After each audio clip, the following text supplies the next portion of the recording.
Muy buenas tardes a todos y a todas. En esta oportunidad, muy agradecida con la compañía de nuestra licenciada del hospital, el Hospital de Tarapoto, la licenciada Heidi Vigo Paiman, quien nos va a tratar un tema muy interesante sobre cuidados de enfermería y balance hídrico en paciente pediátrico.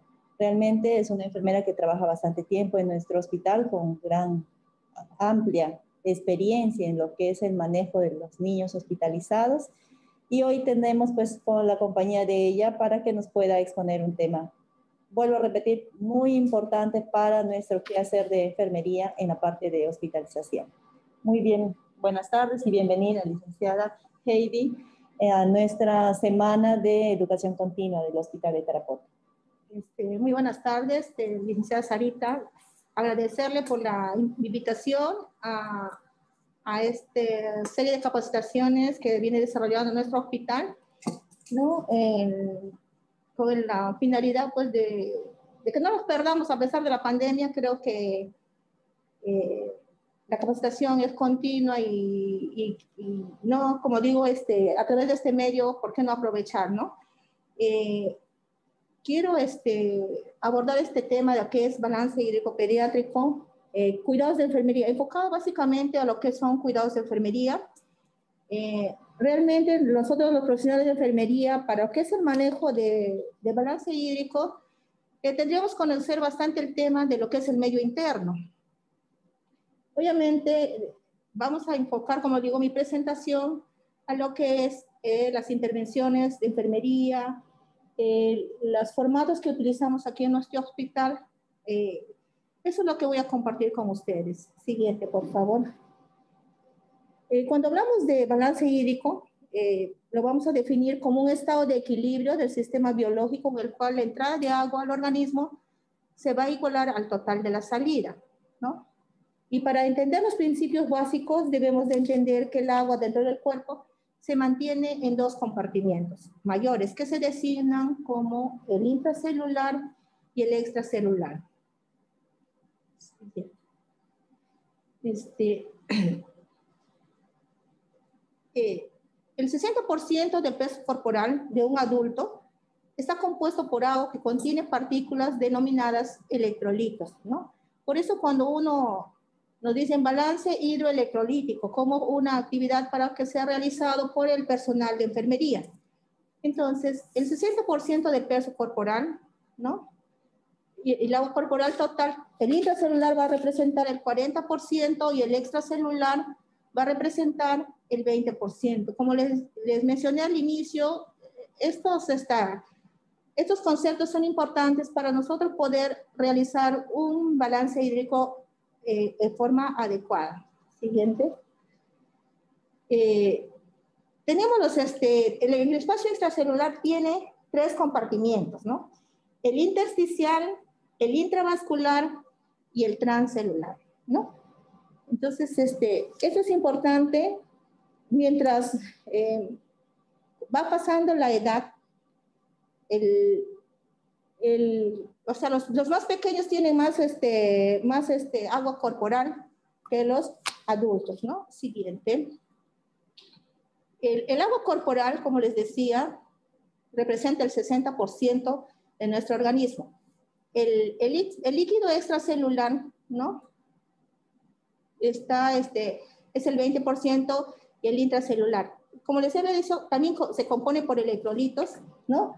Ahí tenemos al sodio, al cloro, al bicarbonato, al potasio, a las proteínas y al fosfato. Es muy, muy, muy importante cuando hacemos el balance hídrico, porque cuando uno va a hacer la valoración del paciente para hacer un adecuado balance hídrico, va a tener que tener en cuenta esos componentes de los electrolitos para poder hacer una buena valoración y dar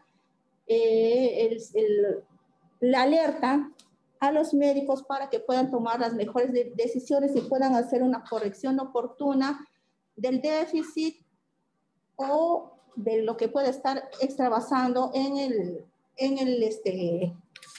estado de salud del niño, ¿no? Siguiente, por favor. Quería dejarles ahí algunos conceptos, como les decía, solamente para recordarles, ¿no? El intracelular, agua dentro de las células. El extracelular es el encargado de la perfusión tisular. El intravascular, agua dentro de los vasos sanguíneos. El intersticial está dentro de los espacios vasculares y las células. Y el transcelular está pues en el líquido cefalorraquídeo, el intraocular, el pleural, el peritoneal y el sinovial, ¿no? Estos conceptos fisiológicos muy importantes, como les digo, para poder identificar oportunamente algunos signos y síntomas que puedan estar diciéndonos que hay una alteración del equilibrio hidroelectrolítico. Sí. Como les decía al inicio, los factores que influyen en el volumen de los líquidos son la edad, el peso, ¿no? A menor edad, mayor volumen de líquidos.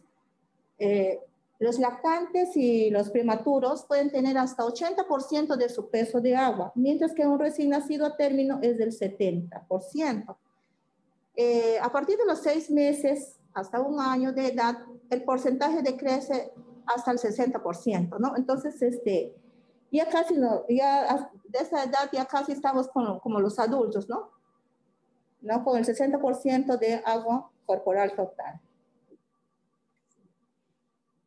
Otro factor que influye en el volumen de los líquidos es el sexo. Los varones poseen mayor cantidad de agua debido a que tienen menos grasa corporal. Otro factor que influye es el volumen de grasa corporal. Los obesos, o sea, los gorditos, tienen menos líquidos que los esbeltos debido a que las células grasas tienen poca agua. Entonces, estos son los factores que contribuyen o que influyen en el volumen de los líquidos en nuestro organismo. Los electrolitos, rápidamente les voy a hacer una pequeña descripción. Son minerales presentes en la sangre y otros líquidos corporales y que conducen corriente eléctrica, ¿no? Y tienen dos cargas, positivas y también tienen cargas negativas. Ya, entonces, ya vamos a ver por qué son importantes estos electrolitos, los aniones y los cationes, ¿no? Y el número de cationes y aniones en solución medidos son miliequivalentes, ¿no? Que está ahí. Y eso es importante porque cuando hacemos el dosaje de electrolitos, ¿no? Y nosotros ya podemos ir viendo, de acuerdo a los valores normales, para ver si hay alguna alteración de electrolíticos que está influyendo en la hidratación del paciente pediátrico. Siguiente. Los cationes, ¿no? Los que son positivos, el principal catión extracelular es el sodio, mientras que el principal catión intracelular es el potasio. Los aniones, que son los de la carga negativa, el principal anión extracelular son el cloruro y el bicarbonato de sodio, mientras que el principal anión intracelular es el ion fosfato. Entonces, con estos pequeños conceptos y definiciones, ya nos queda claro que tenemos que estar vigilando cuando hacemos nuestro balance hídrico electrolítico en nuestros niños. Yo sé que a veces en algunas áreas de hospitalización, a veces no hay toda la disponibilidad de los electrolitos, ¿no?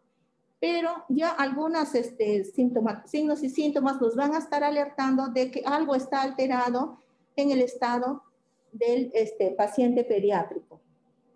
Sí. Ahí es un pantallazo de lo que son los principales electrolitos, donde su distribución, sus valores normales y cómo es en la parte de la excreción, ¿no? Para poder nosotros, eso lo podemos tener en nuestros servicios pegaditos para poder ir, cuando nos llegan los resultados del laboratorio, poder ir viendo en qué rango se encuentra nuestro paciente y poder hacer la información oportuna para la toma de decisiones también oportuna en los pacientes pediátricos. ¿Sí? Entonces, aquí también quisiera mencionarles que los líquidos se equilibran rápidamente entre el espacio intersticial e intravascular. La depresión del líquido extracelular es consecuencia de la pérdida de agua y sodio en diversas proporciones según el proceso patológico, según la patología que le esté afectando al niño, ¿no? Si la pérdida de agua produce disminución de sodio, va a aumentar la osmolaridad del líquido extracelular y va a haber un desplazamiento del líquido intersticial hacia el líquido extracelular. Entonces ahí se va a formar el tercer espacio. ¿En qué patologías vemos esta extravasación? Aquí en nuestro hospital hemos visto y hemos manejado bastantes casos de dengue con signos de alarma. En ese caso se produce el desplazamiento hacia el líquido, hacia el espacio extracelular, ¿no? O sea, hacia un tercer espacio. Y eso lo hemos visto y lo hemos identificado nosotros mayormente, como les digo, en los pacientes con patologías como dengue con signos de alarma o dengue con signos graves, ¿no? Entonces, y por eso es la importancia de conocer todos estos conceptos teóricos de lo que es el manejo del medio interno, ¿no? Siguiente.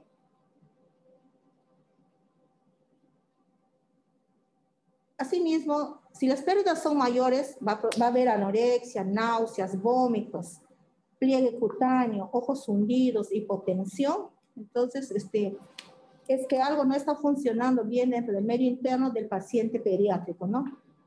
En el líquido extracelular, pues vamos a encontrar a sodio, cloro, al bicarbonato.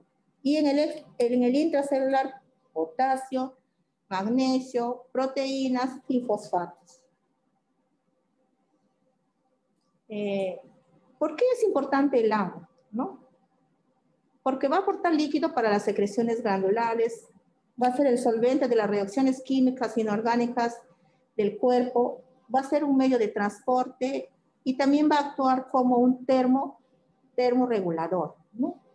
Por eso es muy importante lo que es el aporte de agua, ¿no? Y sobre todo en nuestros niños, que ellos no pueden decir algunos signos y sí, algunos síntomas, sino que nosotros, el personal de enfermería, tiene que hacer una buena valoración para poder identificar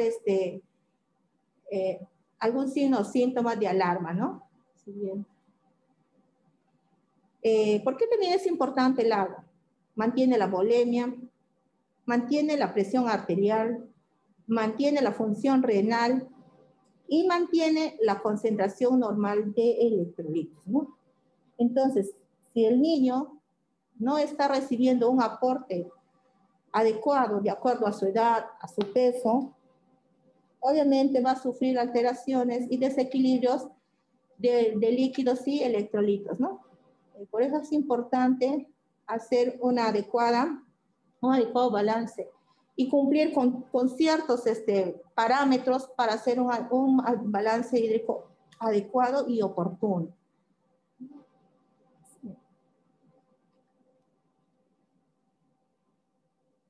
¿Cómo identificar signos de alteración hidroelectrolítica? Ya lo vamos a ver más específico más adelante, pero nuestra arma importante para el personal de enfermería es la valoración. Vamos a valorar crepitantes pulmonares, ingurgitación yugular, edemas, sequedad de mucosas, falta de turgencia en la piel, oliguria, está orinando poco, casi nada ese niño. Y al evaluar los resultados del laboratorio, vamos a encontrar también alteración de electrolitos séricos, ¿no? Obviamente eso se comunicará al médico para que dé las indicaciones correspondientes.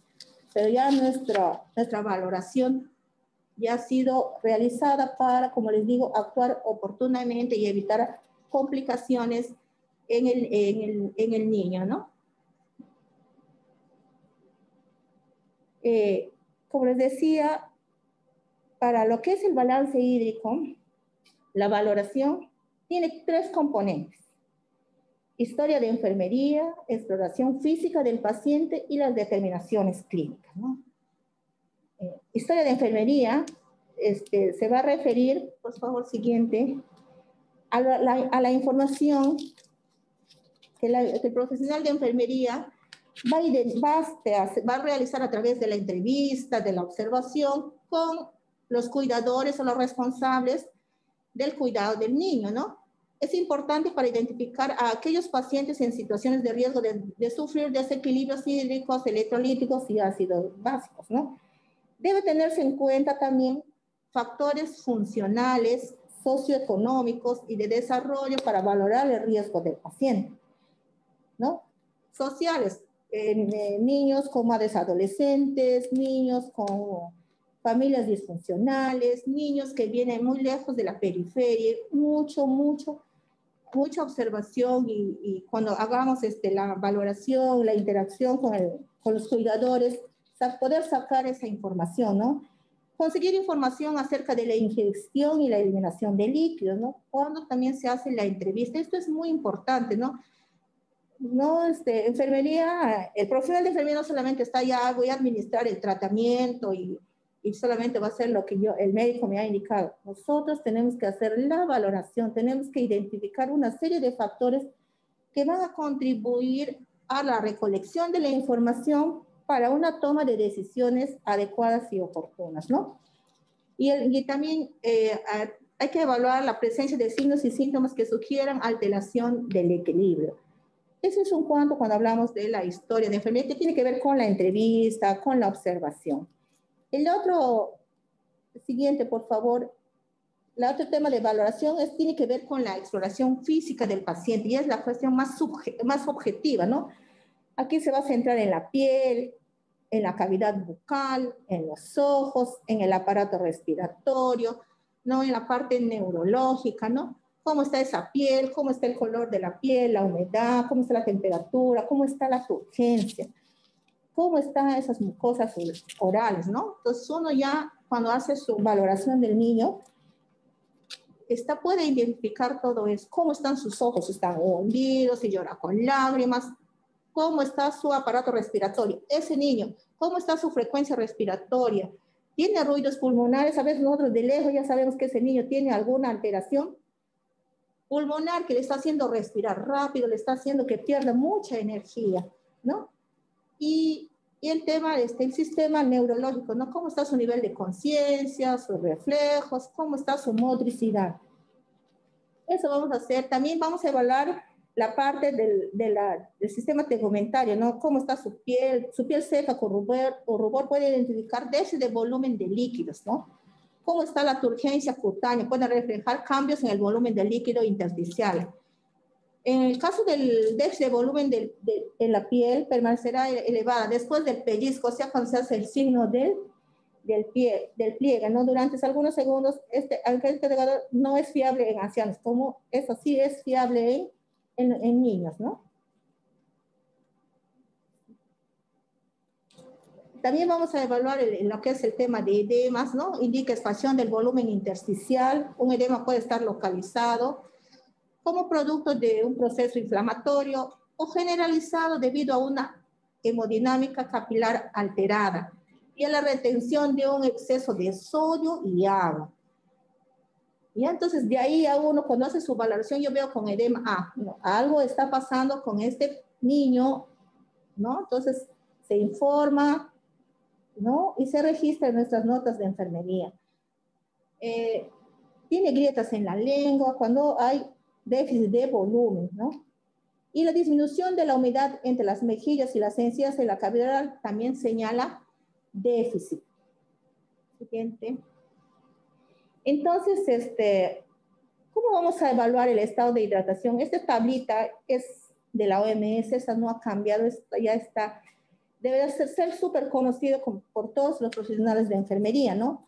Observe, explore, decida y trate. Pero no vamos a hablar del tratamiento, sino vamos a hacer, como estamos enfocándonos en la valoración como profesionales de enfermería, entonces tenemos que observar los signos clínicos, condiciones generales, ¿no? Si está alerta, si está intranquilo, si está irritable, o está letárgico, inconsciente, hipotónico, ¿no? ¿Cómo están sus ojos normales, hundidos, muy hundidos y secos? ¿Cómo están las lágrimas presentes, ausentes, ¿no? Su boca y su lengua húmedas, secas, muy secas. Y la sed, ¿no? Bebe o está bebiendo ávidamente o tiene dificultad para beber. Cuando uno ya evalúa, ¿no? Observa, luego va a explorar el signo del pliegue que habíamos estado mencionando, ¿no?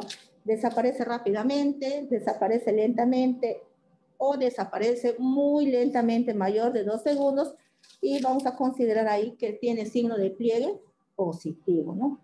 Entonces, de acuerdo a esa evaluación, vamos a decir, ¿tienes signos de deshidratación? No.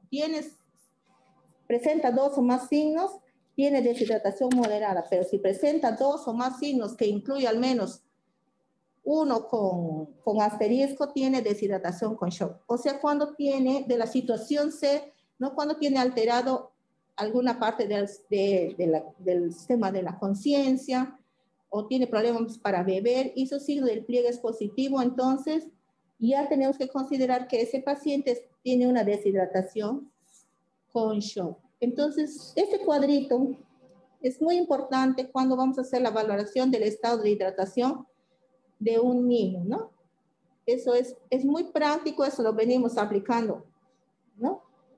Y eso debe verse reflejado en nuestra valoración y en las notas de enfermería en la historia clínica. Siguiente. Y las determinaciones clínicas, ¿qué son? El peso diario, ¿no? Signos vitales. Ya lo vamos a ir describiendo cómo debemos el peso diario. Ah, no, pero sí, eso es fácil, ¿no? Pero yo le pregunto, ¿eso está estandarizado? ¿Lo estamos haciendo correctamente? Porque no se trata de pesar y pesar, ¿no? Sino de pesar con la técnica adecuada, con la balanza adecuada y en la forma adecuada, ¿no? Las funciones vitales, y cómo va el aporte y eliminación de líquidos, ¿no? ¿Cómo están las pruebas analíticas, ¿no? Si se han hecho el dosaje de electrolitos, si le han solicitado exámenes de sangre como hemograma, osmolidad, exámenes de orina, y si el caso lo amerita, ¿no? Si el paciente ya está en un estado mucho más crítico, lo que es gasometría arterial, o sea, dosaje de gases arteriales. Entonces, abordemos, tenemos que ver la valoración, el estado de hidratación y lo que son las determinaciones clínicas, ¿no? Yo voy a poner mucho énfasis más adelante en lo que es el control del peso diario. ¿Y cuál es la mejor hora de controlar el peso, ¿no? ¿Y en qué condiciones? Siguiente, por favor. Entonces, con estos conceptos generales de lo que es el manejo del medio interno, ya podemos hablar de cómo realizar un balance hídrico. Creo que en nuestra formación de profesionales de enfermería, a todos, esto es matemático, esto es mecánico, ¿no? Es facilísimo. Sumo y resto y listo el balance, ¿no? Entonces, como yo les decía al inicio, se denomina balance a la diferencia entre la cantidad de líquidos administrados y la cantidad de líquidos perdidos o salidas con el fin de mantener, ¿qué cosa? La homeostasia del organismo. Entonces, este es un procedimiento de enfermería muy, muy importante y va a aportar mucho para el manejo y tratamiento adecuado del niño, ¿no? Hospitalizado, sea en hospital, en los diferentes niveles de atención, ¿no? Siguiente. Solamente para recordarles y repasar todos, ¿cuáles son las hormonas que regulan el balance hidroelectrolítico? Tenemos 4, la hormona antidiurética, la hormona angiotensina 2, la aldosterona y el péptido auricular natriurético. Entonces, ahí les dejo, porque ese sería otro tema más médico, pero que es muy importante que nosotros los profesionales de enfermería lo conozcamos para poder entender y realizar un adecuado balance hídrico. ¿Cuáles serían los objetivos del balance hídrico, no? Es conocer y controlar la relación que existe entre los aportes y pérdidas de líquidos en el paciente. ¿Para qué? Para contribuir al mantenimiento del equilibrio hidroelectrolítico. Y como les he mencionado durante mi exposición, ¿para qué más sirve el balance? Para proporcionar al médico los datos necesarios, ¿para qué? Para ajustar la cantidad de líquidos, la cantidad y tipo de iones a administrar, con el fin de ¿qué cosa? De evitar y corregir la descompensación hidroelectrolítica. Entonces, de ahí el papel importante que tenemos cuando realizamos el balance hídrico electrolítico en nuestros niños, ¿no? Siguiente. Entonces, para hacer nuestro balance, ya saben que hay dos entradas, ¿no? Dos momentos, uno de las entradas y el otro de las salidas. Los ingresos o entradas pueden ser enterales, ¿no? A través de agua, medicamentos, los alimentos, lo que se ingiere por vía oral. Los parenterales, lo que se administra medicamentos diluidos, hemoderivados, o sea, sangre, plasma, plaquetas, y otros sí, como la alimentación parenteral, si es que el niño lo estaría recibiendo, ¿no? El agua endógena es derivada del metabolismo de los principios inmediatos, ¿no? Y que es a través de la lisis de los tejidos. Para el caso de pediatría, no vamos a utilizar en los ingresos en lo que es el agua endógena, ¿no? Por considerarse que es depreciable, ¿no? O sea, no es significativo, ¿no? Entonces, en el caso del balance hídrico de adultos, sí se considera, ¿no? Siguiente. Los egresos, como les decía, ¿no? Que son el bloque de salidas, tenemos la diuresis, las pérdidas insensibles producidas por evaporación en piel y pulmones, y las pérdidas concurrentes, que son pues heces, vómitos, secreciones, todos los drenajes sabidos y por haber que pueda tener el niño, las colostomías, las ileostomías, ¿no? Todo lo que significa pérdidas, eso se tiene que considerar en los egresos, ¿no? Entonces, como les decía, el balance hídrico consta de dos partes. La primera parte consiste en sumar cada una de las cifras recogidas en los apartados que componen el bloque de las entradas y el bloque de las salidas, o sea, todo lo que es ingresos y todo lo que es salidas, y para la cual cada establecimiento de salud tiene su formato de balance hídrico pediátrico. Acá en nuestro hospital tenemos, ¿no?, el formato de adultos, el formato de niños, ¿no?, que se lo usa tanto en pediatría como en neonatología, ¿no? La segunda parte del procedimiento para lo que es el tema de balance hídrico es establecer las diferencias entre los ingresos y los egresos, ¿no? Bien. Entonces, para reforzar y recordar, el bloque de entradas o de ingresos está constituido por los líquidos administrados de la siguiente forma: vía oral, vía parenteral o vía ente, ¿no? Ahí tenemos todo lo que es el bloque de entradas o ingresos. Ahora el bloque de salidas, siguiente. Ya, el bloque de salidas se va a componer de los productos derivados del metabolismo cuya eliminación se efectúa a través de varios sistemas corporales: la piel, la respiración, que son pérdidas insensibles, o sea, no son objetivas, son subjetivas, el sistema urinario, los drenajes de heridas, otras secreciones. Eso sí se puede cuantificar, ¿no? Entonces, y en el tema de pediatría, las pérdidas insensibles tienen sus fórmulas de acuerdo a la edad del niño, de acuerdo al peso del niño. Ya lo vamos a ver en un diapositiva más adelante, la fórmula, ¿no? Eso ya con la experiencia, uno ya se lo sabe de memoria, pero si no, igual, en cada área de hospitalización o de observación de los niños, de los pacientes, se puede colocar todo el bloque de fórmulas para poder facilitar nuestro trabajo. Siguiente, por favor. Acá está el formato de balance hídrico pediátrico que utilizamos en nuestro hospital. En otros hospitales puede ser de diferente diseño gráfico, pero que tiene que contener la misma información, ¿no? Ahí tenemos el bloque de ingresos a la izquierda y el bloque de egresos a la derecha. Aquí en nuestro hospital hacemos el balance hídrico para 3 turnos, ¿no? Mañana, turno en la mañana, turno de tarde y turno de noche, que es de 12 horas.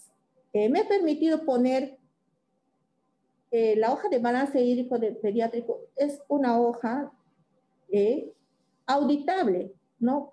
Y que evalúa para evaluar la calidad del registro del personal de enfermería. Eso está establecido en la norma técnica de salud, la 029 del Ministerio de Salud, ¿no?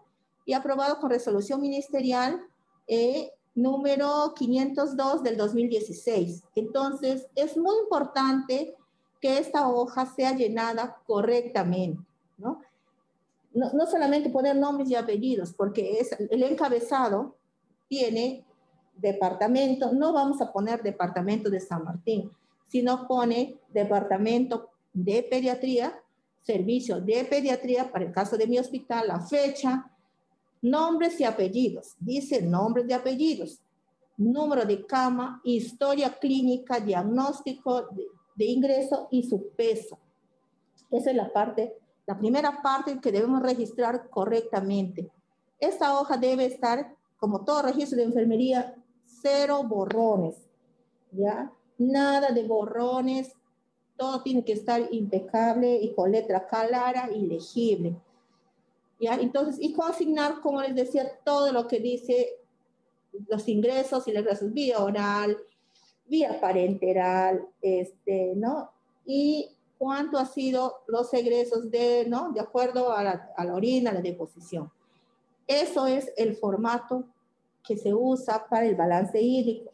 Al final, de acuerdo a lo establecido por cada hospital, ¿no? Se hace el balance, en mi hospital hacemos cada 6 horas, mañana, tarde, y hacemos el balance de 12 horas en la noche y hacemos el balance de 24 horas. Y también sacamos el flujo urinario, que también tiene su fórmula, que también es matemática, y conforme ya va pasando, como les digo, los años, el trabajo, ya uno se lo sabe de memoria, pero igual si no, todo puede estar ahí en su start de enfermería a disposición de todos, ¿no? Siguiente. Entonces, el balance hídrico, como les decía, tiene ingresos y egresos. Para el tema de ingresos no hubiera ningún problema porque ya han registrado lo que ha tomado por vía oral, lo que le han puesto por la vena, si le han transfundido sangre o todo lo demás. En el tema de egresos o salidas, ya van a registrar lo que es diuresis, deposición, ya, pero también tenemos que considerar las pérdidas insensibles, ¿no? Entonces, tenemos que considerar que las pérdidas insensibles es de acuerdo al peso del niño. En los niños menores de 10 kilos, para calcular las pérdidas insensibles, hay una fórmula. Es igual a decir peso por 33. Eso me da un resultado, sus pérdidas insensibles en 24 horas. Y de acuerdo a las horas, yo le hago una regla de 3 y voy a tener el resultado y eso voy a colocar en mis pérdidas insensibles. Eso, ¿en quiénes lo voy a utilizar? Esa fórmula en niños menores de 10 kilos, ¿ya? Eso nos tiene que quedar claro para no confundirnos, ¿no? Esa misma fórmula la utilizan para lo que es el área de neonatología aquí en nuestro hospital. Siguiente. Para niños mayores de 10 kilos, las pérdidas insensibles se van a calcular, ¿no? Primero, sacando lo que es la superficie corporal. Eso igual también tiene su fórmula, ¿no? Primero calculamos superficie corporal, que es peso por 4 más 7 más peso por 90. ¿Ya? Esa superficie corporal que me sale, lo ideal es trabajar con dos decimales, lo multiplico por 400 y me va a dar mis pérdidas insensibles en 24 horas, ¿no? Y de acuerdo a una regla de 3, ¿no? De acuerdo a las horas de balance, si son 12 horas, voy a hacer superficie corporal por 400 entre 2 y lo divido en 2. O de acuerdo a la cantidad de horas con una regla de 3. Si bien es cierto, del balance hídrico en pediatría es un poco tedioso, ¿no? Y muy mecánico, pero como les digo, eso es muy importante calcular primero las pérdidas insensibles con estas fórmulas en menores de 10, separar bien clarito. Si un niño ya tiene 10 kilos, voy a utilizar para calcular las pérdidas insensibles esta fórmula, ¿ya? Siguiente, por favor. También es importante calcular el flujo urinario. Nuevamente aquí tenemos que hacer una división. Niños menores de 10 kilos y niños mayores de 10 kilos. El flujo urinario en menores de 10 kilos, ¿ya? Va a ser cuánto orinó el niño entre el peso por el número de horas, ¿no? Si tu turno, si el balance es de 6 horas, va a ser por 6, ¿ya? Y te va a dar en mililitros por kilogramo por hora. O sea, ya saben que en menores de 10 kilos es mucho más práctico. Pero en niños mayores de 10 kilos, voy a seguir utilizando la fórmula de el valor de la superficie corporal. Como ya lo hemos calculado para sacar las pérdidas insensibles, ¿no? El flujo urinario va a ser igual a decir volumen total de orina entre superficie corporal por el número de horas, me va a dar mililitros por metro cuadrado, ahí se comió el 2, de superficie corporal. Eso también es importante. O sea, aquí nos tenemos que regir al peso del niño, no a la edad. Es el peso del niño, ¿no? Siguiente. Quiere darle algunos datos importantes, ¿no? El flujo urinario en niños, tenemos los volúmenes normales es de 0.5 a 5 mililitros por kilogramo hora y de 12 a 80 mililitros por metro cuadrado hora de superficie corporal. ¿Por qué he puesto el flujo diarreico? Porque generalmente los niños que presentan trastornos de hidroelectrolíticos son los niños que han venido con un proceso de diarrea infecciosa, ¿no? Entonces, ahí vamos a calcular el volumen en mililitros entre el peso en kilogramo, entre el número de horas, ¿no? ¿Cuándo vamos a considerar que el flujo es alto, ¿no? De deposición, cuando es mayor de 10 mililitros por kilogramo por hora o más, ¿no? Si se dan cuenta, todo es matemático. Aquí lo que interesa es hacer un buen registro de nuestros egresos, o sea, cuánto orinó, cuánto hizo de deposición. Eso es muy, muy importante para poder hacer un adecuado balance hídrico. Siguiente.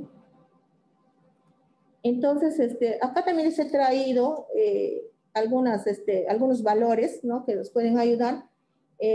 Dice flujo de deposición cuando es normal de 1 a 2 centímetros por kilogramo por día, ¿no? En lactantes de 5 a 10 por kilogramo por día. Cuando es diarrea flujo leve, mayor de 2 a 5, moderado de 5 a 10 y alto es cuando es mayor de 10 centímetros por kilogramo por hora, ¿no? Esto es importante cuando uno puede hacer su balance de horas para evaluar el estado de hidratación del niño, ¿no? Siguiente. Asimismo, recordar que en la norma técnica de dengue, cuando manejamos dengue, porque también se hace un control estricto de funciones vitales y de diuresis en el caso de dengue, dice, según la guía práctica clínica de dengue, considera que hay mejoría cuando la diuresis es mayor o igual a 1 centímetro por kilogramo por hora, ¿no? Por eso es importante ir vigilando la diuresis horaria, ¿no? En casos como el caso de dengue o niños que tengan algún problema hidroelectrolítico o problemas renales. Bueno.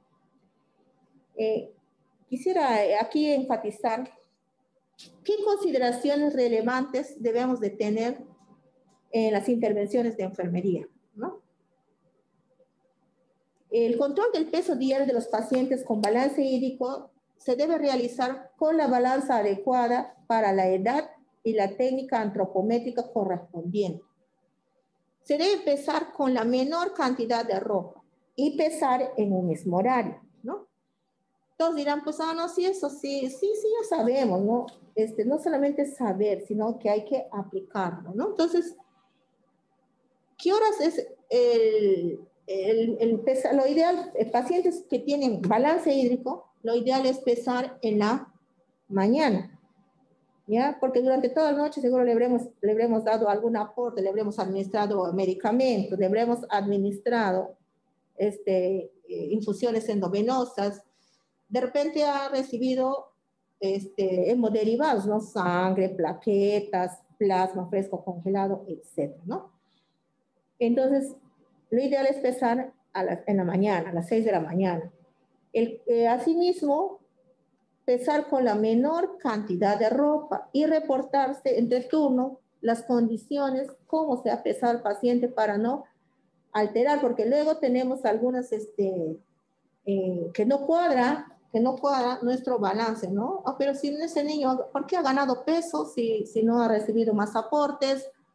¿O por qué ha perdido mucho peso? ¿No? Ya llegan nuestras interrogantes cuando no hacemos un control adecuado de peso. Además, tenemos que hacer una calibración adecuada de la balanza, ¿no?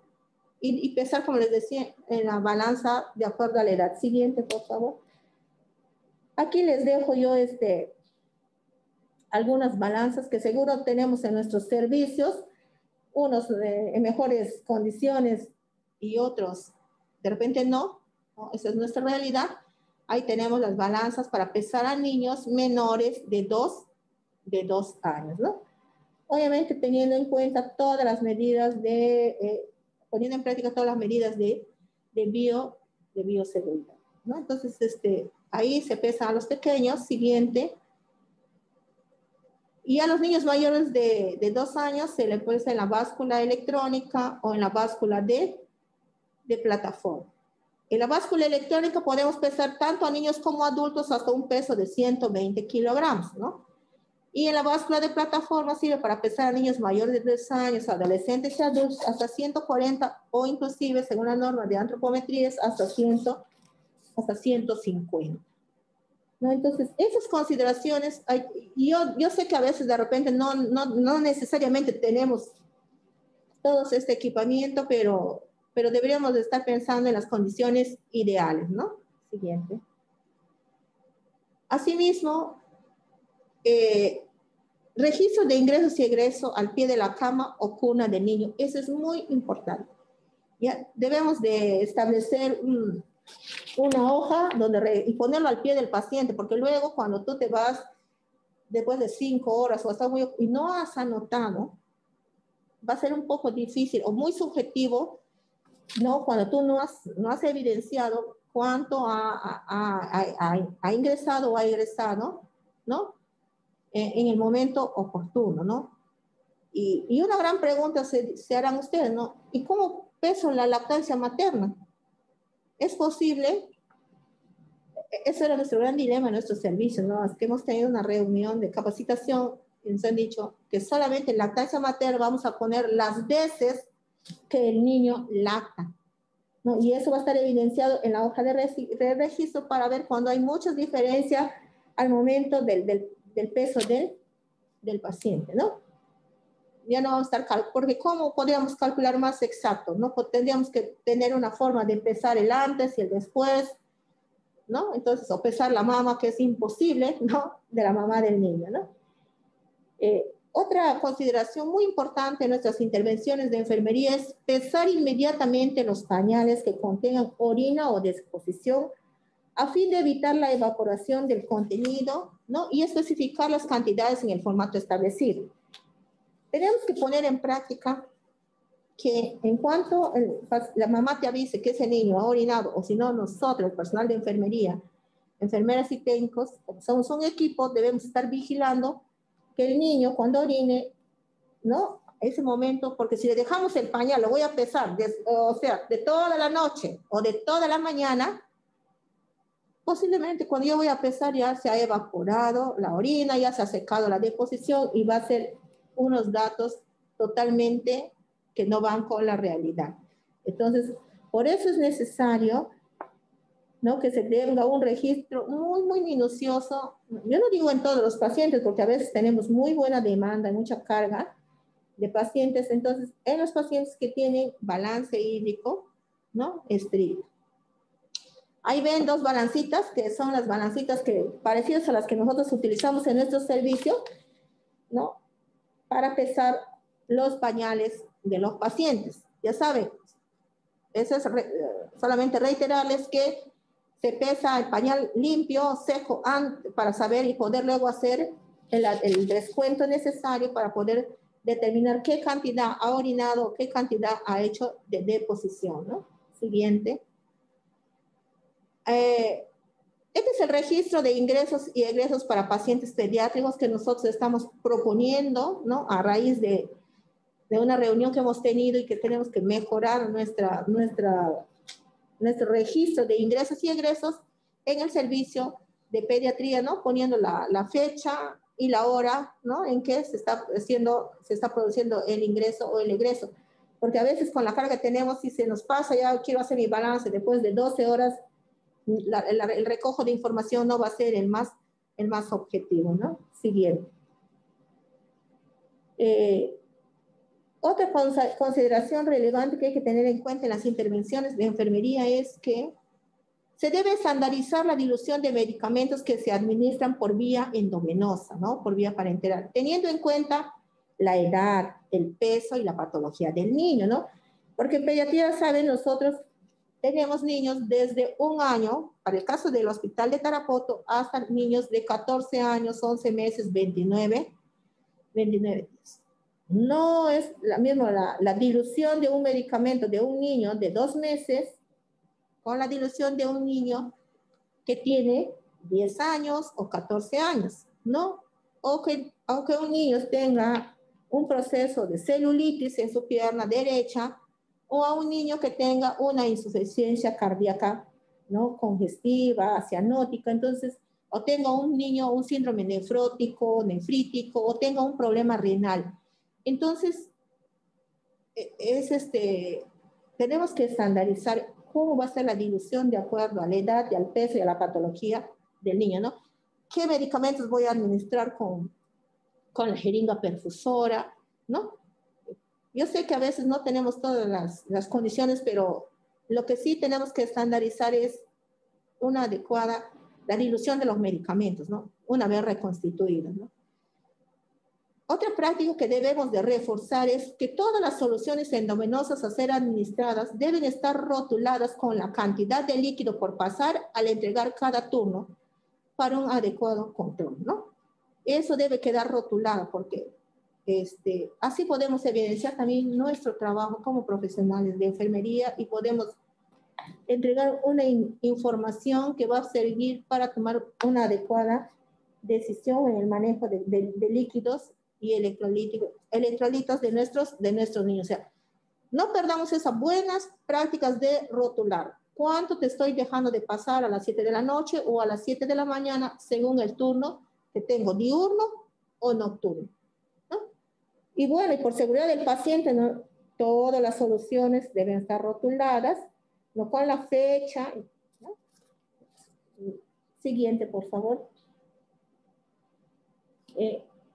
Otra consideración relevante en las intervenciones o acciones de enfermería es explicar al acompañante, a la mamá o al familiar que se hace cargo del niño que está hospitalizado, que está en nuestro establecimiento de salud, explicarle la importancia del registro de los ingresos y egresos de su niño.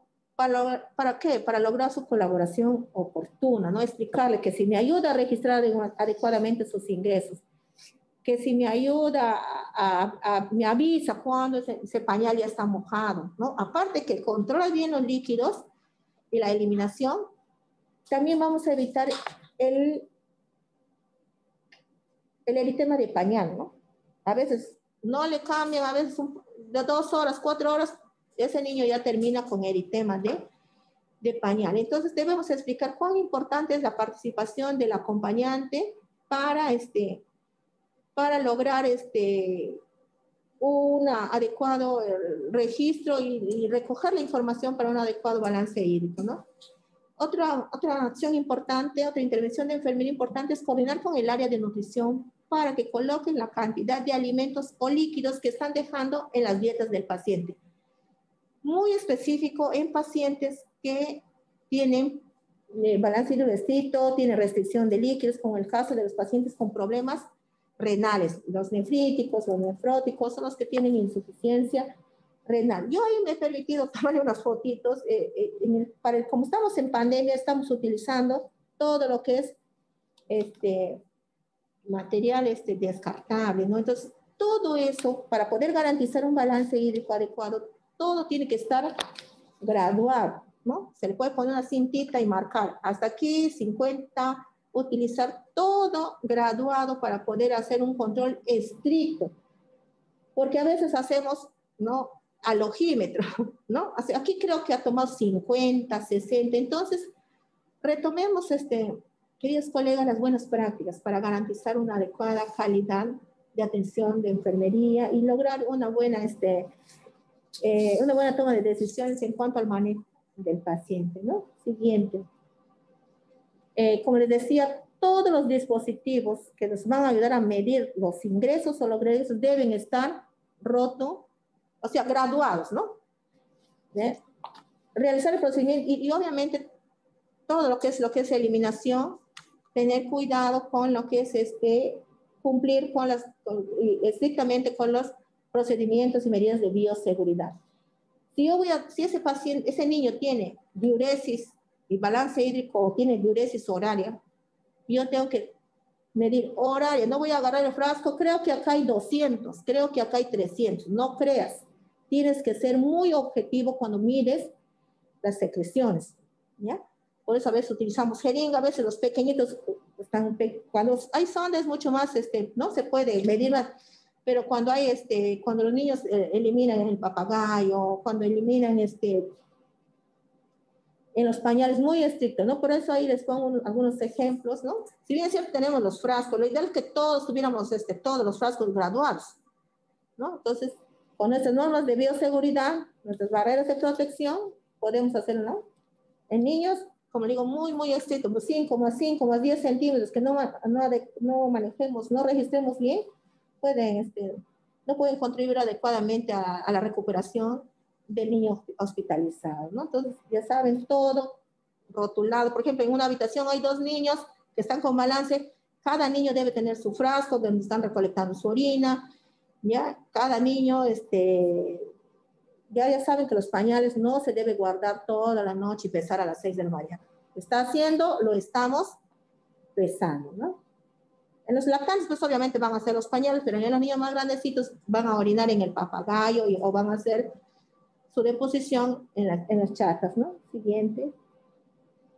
Algunos datos, ¿no?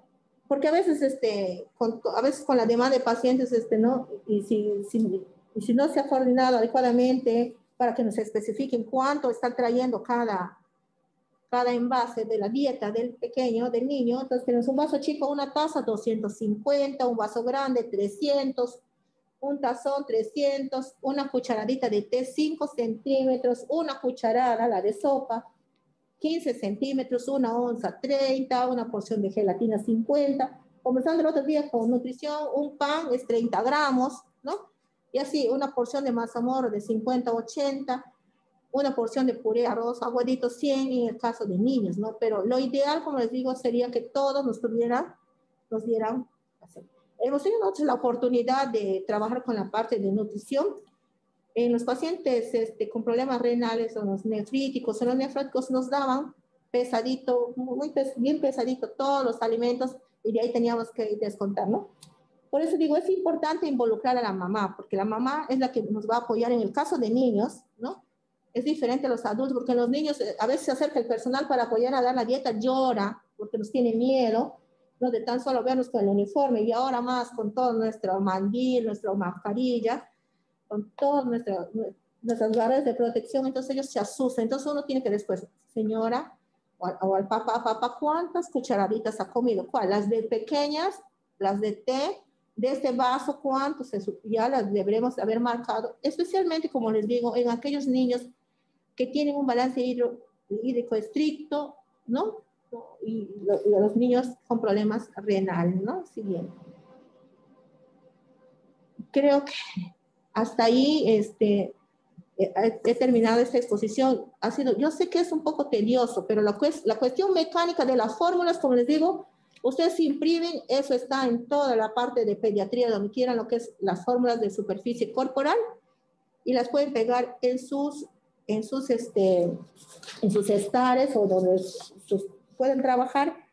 Y la implementación del formato de registro de ingresos y egresos que sea al pie del paciente o la cuna en el momento en que se produce, ¿no?, la eliminación o el ingreso para evitar sesgos de errores, ¿no?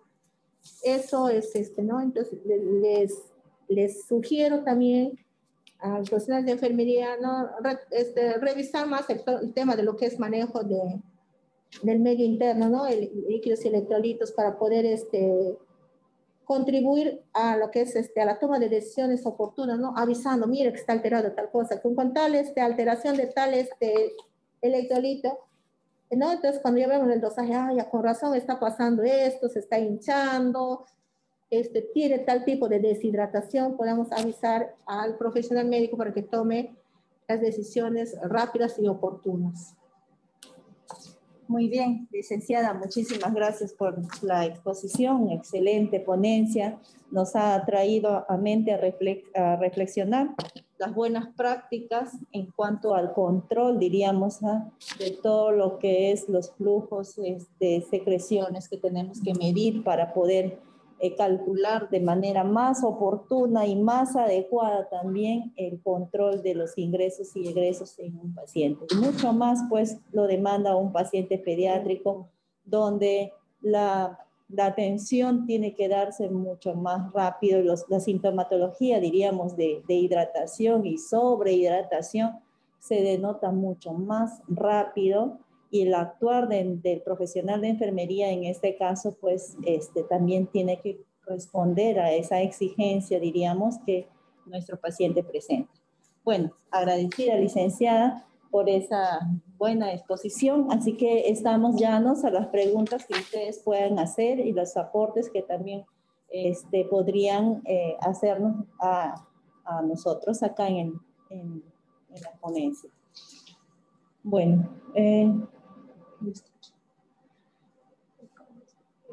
¿no hay preguntas? No hay preguntas. No hay ninguna pregunta por el Face. Me dicen que están en el Face también.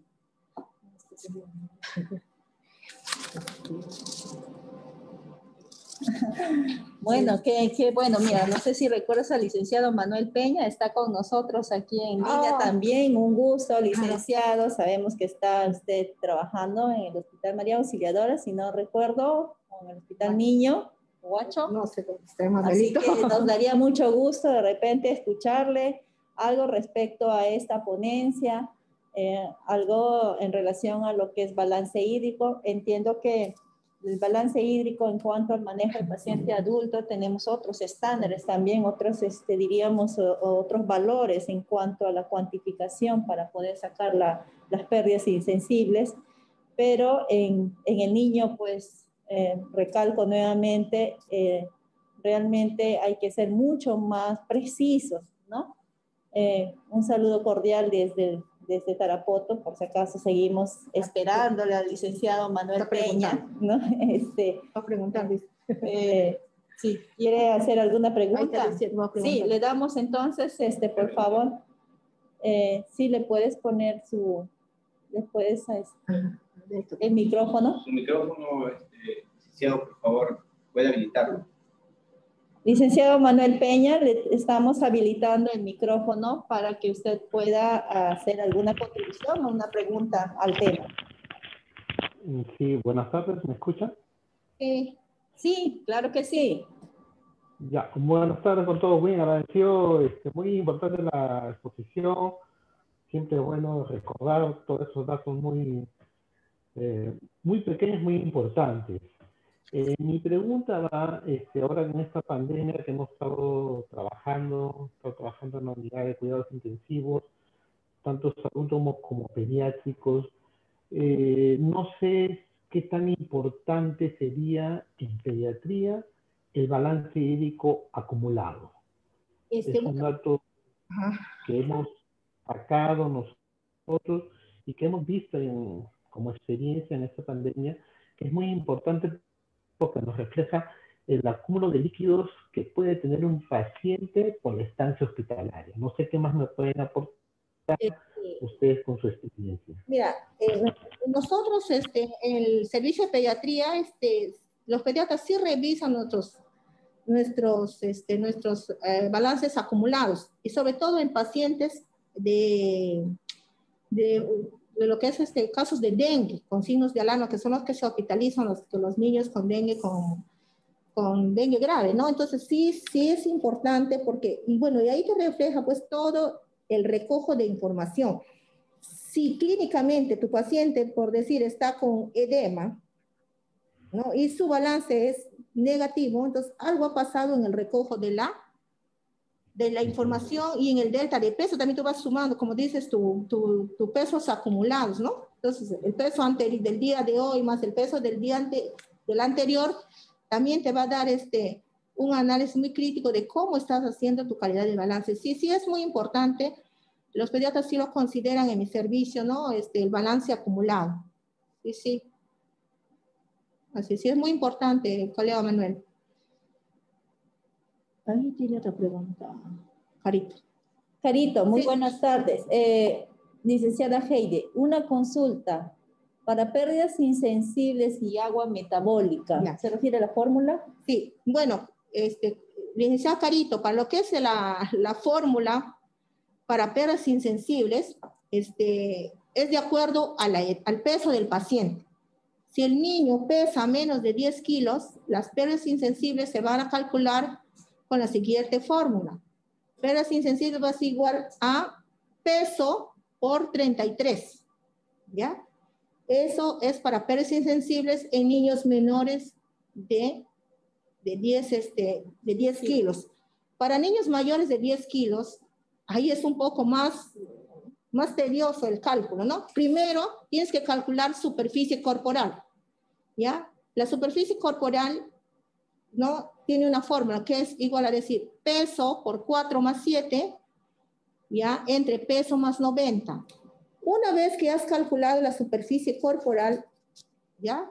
El resultado de la superficie corporal vas a multiplicar eso por 400. Eso. Ahí está. Eso es. Puedes poner, por favor. Acá ahora te vamos a poner en pantalla.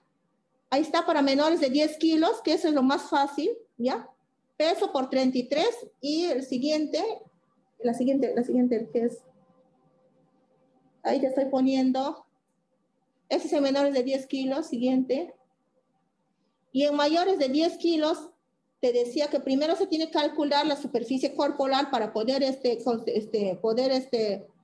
sacar la fórmula de pérdidas insensibles, ¿no? Una vez que has calculado la superficie corporal con la fórmula que está abajo, tus pérdidas insensibles van a ser, a decir igual, superficie corporal por 400, y eso te da tu valor en 24 horas, y de ahí sacas por una regla de 3 simple, de acuerdo al número de horas que tú necesites calcular tus pérdidas insensibles. Por el caso de pediatría, en mi área, en mi servicio de hospitalización, no estamos considerando agua metabólica, porque es, como decía uno de los médicos, uno de los pediatras que hemos hecho último, una reunión también por este tema de balance, porque teníamos que reforzar algunos aspectos, es que es despreciable. No consideramos agua metabólica para el caso del balance hídrico en niños. Licenciada, y en caso de que un paciente tenga fiebre, o sea, fiebre, de repente también está muy polimnéico, la pérdida insensible varía, la fórmula varía. Mira, hay fórmulas que sí varían, a aumentar 10 mililitros por cada grado de temperatura, pero en el caso de nuestro servicio no está definido. Sí existe fórmulas, inclusive en niños que están con ventilación mecánica, ¿no? Pero para el caso de nuestro hospital, no estamos usando. Eso también lo estamos discutiendo. Capaz se establezca para niños con ventilación mecánica o niños que tengan unas fiebres. No hemos, pero sí existe fórmulas, sí hay. No haría, o sea, es decir, no hay tanta variación, diríamos, ¿no? En cuanto a la gravedad, si se tendría que hablar, ¿no? Pero sí, por ejemplo, en el caso de las UCIs, ¿no? He estado conversando con colegas de las UCIs, de Rebagliati, de emergencias pediátricas. Ellos tienen fórmulas aparte para todos el que teman niños que están en ventilación mecánica, o sea, para el manejo del paciente crítico. Eso es mucho más específico, así es. Muy bien. ¿Tenemos otra pregunta por ahí? Ya está. Muy bien, entonces agradeciéndoles a cada uno de ustedes por la participación a nuestra actividad, agradeciendo también, licenciada, por su tiempo para darnos la oportunidad de poder recordar un poco más sobre el balance hídrico. Bueno, que tengan ustedes muy buenas tardes y feliz fin de semana. Gracias. Gracias.